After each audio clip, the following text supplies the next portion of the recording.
에이전트가 올린 풀 리퀘스트 한 장입니다. 파일 372개가 바뀌었고 55,000줄이 추가됐어요. 커밋은 69개. 이 상황을 두고 지난 몇 달 사이에 업계에서 같은 말이 반복됐어요. 이제 병목은 코드를 만드는 게 아니라 사람이 그걸 읽는 시간이라고요. 근데 이 발표는 거기서 한 겹을 더 얹습니다. 코드 리뷰가 병목이란 말 맞다. 그런데 그건 진짜 병목이 아니다. 진짜 병목은 이해다. 이 영상에서는 그 사람이 실제로 쓰는 방법을 그대로 가져옵니다. 에이전트가 짠 코드를 이해한 상태로 유지하는 방법이요. 영상 중간중간 발표자 클립이 들어갑니다. 한국어 자막 같이 띄울게요. 발표자는 제프리 리트, 노션의 디자인 엔지니어입니다. MIT에서 인간 컴퓨터 상호작용으로 박사를 받았고 그 전에는 독립연구소 잉크앤스위치에서 선임연구원으로 일했어요. 이 사람이 10년 가까이 파온 주제가 하나 있는데요. 누구나 자기 필요에 맞게 소프트웨어를 직접 고쳐 쓸 수 있어야 한다는 겁니다. 소프트웨어로 완성된 제품이 아니라 주무를 수 있는 재료로 보는 쪽이에요. 오늘 발표가 왜 이해에서 출발하는지 이 배경을 알고 보면 좀 더 선명합니다. 무대는 AI 엔지니어 월즈페어 2026 디자인 엔지니어 트랙이었고요. 발표 제목이 그대로 이해가 새로운 병목이다였습니다. 발표는 이렇게 시작해요. 슬라이드 한 장에 문장 하나. 사람이 코드가 어떻게 동작하는지 이해하는 건 여전히 중요하다. 그리고 객석에 손을 들게 합니다. 동의하는 분, 반대하는 분. 이게 2026년에 손을 들어서 갈리는 질문이 됐다는 거예요. 사람들이 왜 이해해야 하냐에 답할 때 보통 떠올리는 건 검증이에요. 에이전트가 뭔가를 내놓으면 내일은 그걸 보고 묻는 겁니다. 이거 맞아? 스펙대로 됐나? 프로덕션 안 터지나? 구조는 괜찮나? 기준은 여러 개인데 답의 형태는 하나예요. 통과냐, 반려냐, 결국 전부 엄지척, 엄지 아래입니다. 그러면 이 프레임을 끝까지 밀면 어떻게 되냐면요. 에이전트가 더 똑똑해질수록 사람이 볼 게 줄어드니까 결국 루프에서 빠져도 된다는 결론이 나옵니다. 그리고 이 발표자는 그 결론의 앞부분을 반박하지 않아요. 오히려 인정합니다. The agents are also able to ask these questions, and they're getting better at it. You give it the right verification loop, and over time, this is the reality. The role of humans in correctness checking is decreasing. And you know what? I actually don't hate that. If I have a clear idea of what I want to do, and the agent does it correctly, instead of coming back to me with an incorrect thing, that's great. I'm into it.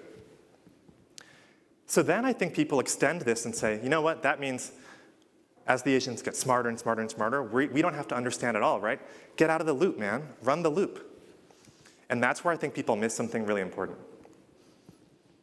There is a deeper reason to understand what's going on, and that's understanding to participate. Because here's the thing. It's not just one loop. When you review what's happening and get in the loop, you come away changed. You understand something. And that understanding is what you take to the next loop, and the next, and the next.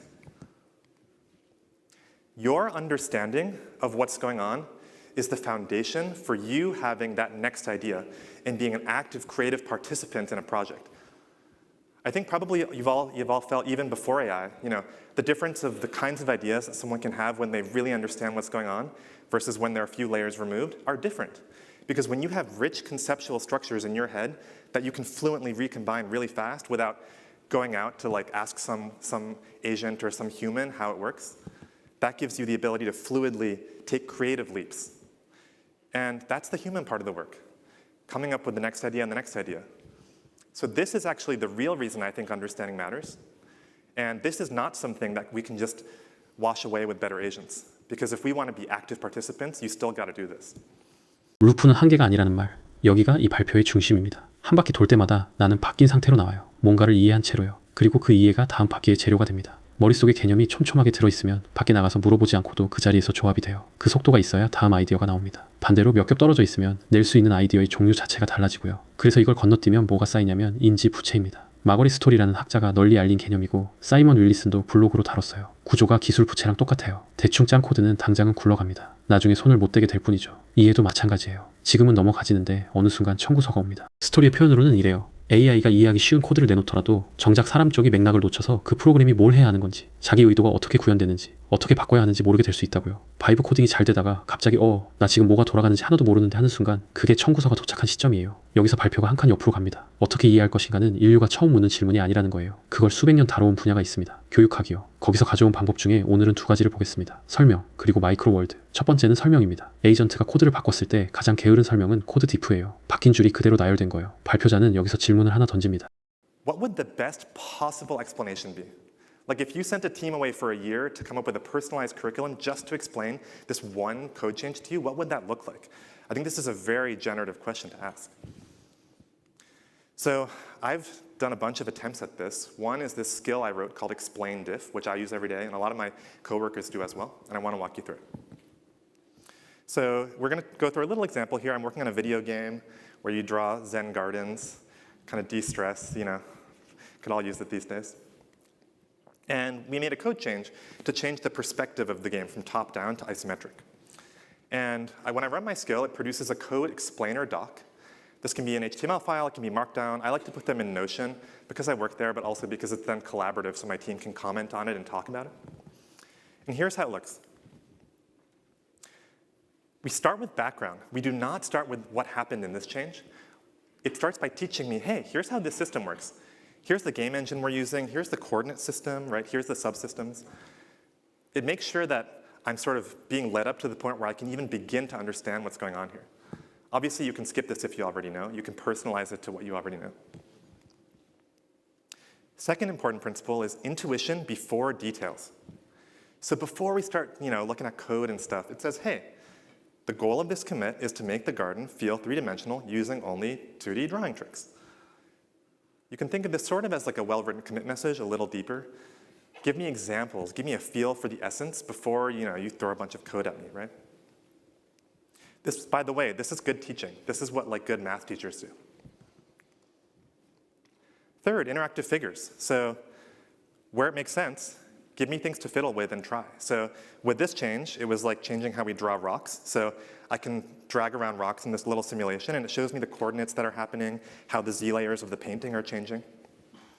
This, by the way, is actually using a new feature that Notion literally launched this morning of HTML blocks in Notion pages.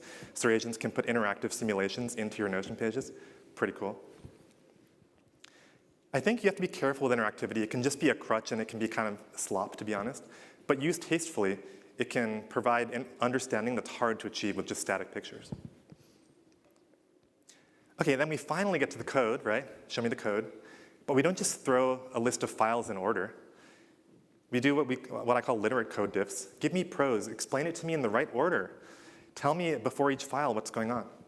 And when you accumulate all this stuff, it's much, much easier to follow than just a raw diff. Whoops. In fact, I print these out and take them to the coffee shop sometimes and just read them. I find it really beautifully ironic that AI is actually taking this process where I used to be glued to my computer in my IDE, and now I can go to the cafe and it's like I'm reading a textbook about this PR. It's really cool. 배경부터 디테일 전에 직관, 만져볼 수 있는 그림, 그리고 산문이 붙은 코드 티프 4단계예요. 근데 이렇게 잘 만든 문서에도 구멍이 하나 있습니다.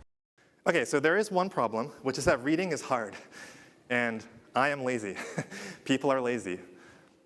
There was this one time when I sent a PR to my coworker that I thought I had read the thing, I thought I understood, and she asked me the most basic question.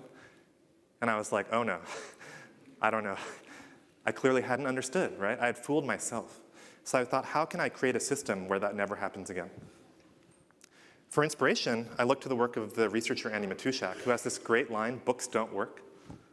What he means by that is, it's really easy to read a book and not realize you didn't understand it. So he and his collaborator Michael Nielsen tried this thing where in an essay, there are interactive spaced repetition quizzes that test whether you actually remember what you just read. And this is cool to actually keep emailing you the quiz to make sure you remember it forever. But this is nice because you cannot get through this essay without understanding it, or at least without remembering it. That's what I do with my code explainers. At the very bottom, there's a quiz, 5 questions, medium difficulty. And my rule is I don't send code to others on my team to review unless I can pass the quiz about what my agents wrote. And it might sound kind of silly, but you should try it. It really is shocking the number of times this has caught me and made me realize I didn't understand. I think of it as sort of a speed regulator. Everything AI is speed up, speed up, speed up. There's all these incentives to go faster. How do we make sure we're not just moving at the speed of correctness, but also of understanding? And the quiz is that speed regulator. That's a system I can use for that. 퀴즈를 통과하지 못하면 팀의 리뷰를 요청하지 않는다. 이 발표에서 제일 바로 따라할 수 있는 규칙이에요. 두 번째는 마이크로 월드입니다. 뿌리가 교육학자 시모어 페퍼트한테 있는데 그가 던진 질문이 이겁니다. So this takes inspiration from the educator Seymour Papert, real visionary, who had this idea of living in mathland. And what that meant was, hey, kids learn French from living in France. Where do they go to learn math? Is there a mathland where you can learn intuitively math just by being there? So he did these great things with, this is a robot called the Turtle that kids program to draw stuff. But the point isn't making robots. The point is they actually learn math by doing that programming. The point isn't the robot. It's the kids that are changed. So how could we apply this to understanding code? Here's one example. Last year, I was trying to implement, for my own learning, this interpreter for a programming language, Prolog, which is Think of it a little bit like a database query language. And there's all these parts of it that look like this, where when you read them on Wikipedia, they seem really complicated. And then when you actually get what's going on, it's like, wait a second, that wasn't that hard to understand. It just felt hard when I read it that way, right? How could we make it click more for my brain? So I had Claude make me a microworld. This is a debugger, ephemeral UI that was built specifically to visualize the internal implementation of my programming language. What's happening here is that I'm scrubbing through a timeline that's running step by step. What's my interpreter doing? It's visualizing all the state at every step. So I can kind of open the hood and see what's going on and start feeling it, you know? And yes, I use this to fix bugs. I even added a little, hard to see here, but there's a commenting feature where I can leave comments for myself on the timeline so I remember what I was thinking. And I use this to fix narrow bugs, but also as I was fixing the bugs, I was getting a feel for the machine, right? That's something that if you just have an agent go fix the bug, you don't get that peripheral vision. If you live in a micro world, you do. Another example, I was migrating my personal website from one framework to another. And first thing I did, I said, Claude, write me a script to do it. It did this. It seemed like it worked, and I read the script and I was like, I don't know, like, I just don't have a feel for what it's doing. A bunch of files went a bunch of places, it seems, right? So what I did is I said, hey, Claude, make me essentially a video game where I do the port myself. And the way this works is old website on the left, new website on the right. I just click a button, next, next, next. And at each step, it says, here's the commands I'm running. Your new website's coming to life step by step. You see it. There's actually file trees down there where you can see files moving. And the result is it's kind of like if I did it manually, but I'm just clicking a button. So I'm getting some of the benefit of doing it iteratively without the pain. And I think the big takeaway here is agents can write code to help us understand code, where the point isn't building software to ship, it's building these little micro worlds for us. It's the math land, right? It's a simulation of just this thing. 목적이 출시할 소프트웨어가 아니라 나를 위한 작은 세계를 짓는 거예요. 에이전트한테 코드를 짜게 하되 그 코드가 만드는 건 제품이 아니라 이해인 겁니다. 발표 마지막에 처음의 문장이 다시 나옵니다. 그런데 단어 하나가 바뀌어 있어요. 사람이 코드가 어떻게 동작하는지 이해하는 건 중요하다. 이게 이렇게 바뀝니다. 사람이 모든 것이 어떻게 동작하는지 이해하는 건 중요하다. 그리고 이게 새로 생긴 싸움이 아니라 이 분야가 시작된 자리에 이미 있던 이야기라고 말합니다. The thing is, this is not a new battle. It actually harkens back to the very origins of our field. Alan Kay is one of the pioneers of personal computing, co-inventor of the modern GUI. And literally 50 years ago, he wrote this essay that I find very prescient called A Personal Computer for Children of All Ages. It looks like two kids on iPads watching YouTube or something, right? It's kind of crazy. This is 50 years ago, his vision. But that's not YouTube on the iPads. What he envisioned is, hey, these kids, they're playing a video game, and they're modifying the code as they play it to learn physics. So the point isn't the computer, it's the kids. The point of computers was to level us up as humans, right? And Alan has talked a lot about how it kind of feels like at some point computers detoured a bit from that vision. But I think the exciting thing is maybe now's the time to bring that back. Here's kind of the meme version of that. I think with AI, a lot of people are waking up to, oh my gosh, code is free. We can make ephemeral UIs, dynamic simulations to understand concepts. We can make debuggers, playgrounds.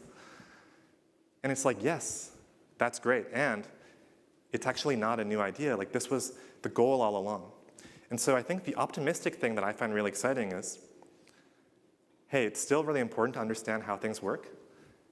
And with the right tools and the right mindset and the right creativity, we can actually understand better than ever before, not less. 정리하면 이렇습니다. 하나, 이해하는 이유는 검증이 아니라 참여다. 검증은 에이전트가 점점 잘하게 되고 그건 좋은 일이에요. 대신 다음 아이디어를 내는 자리는 위임이 안 됩니다. 둘, 건너뛰면 인지 부채가 쌓인다. 기술 부채처럼 당장은 굴러가고 어느 순간 참여할 수 없는 사람이 돼 있어요. 셋, 방법은 이미 교육학에 있다. 배경부터 시작하는 설명, 그리고 만져볼 수 있는 작은 세계. 이 발표에는 기법이 하나 더 있습니다. 팀이 같이 이해하는 방법인데 여기서는 시간 관계상 다루지 못했어요. 원본 링크 걸어둘 테니 그 부분은 직접 보시는 걸 추천드립니다. 오늘 하나만 가져가신다면 저는 퀴즈를 고르겠습니다. 에이전트가 짠 코드에 대해 5문제를 만들게 하고 내가 못 풀면 리뷰를 요청하지 않는 거예요. 별거 아닌 것 같은데 읽었다고 착각한 순간을 정확히 잡아냅니다. AI 얘기는 전부 더 빨리 쪽으로 기울어 있잖아요. 근데 지금 우리가 가는 속도가 정확성의 속도인지 이해의 속도인지는 다른 문제예요. 퀴즈는 그걸 재는 장치고요. 구독과 좋아요는 영상을 만드는 데 큰 힘이 됩니다. 오늘은 여기까지입니다.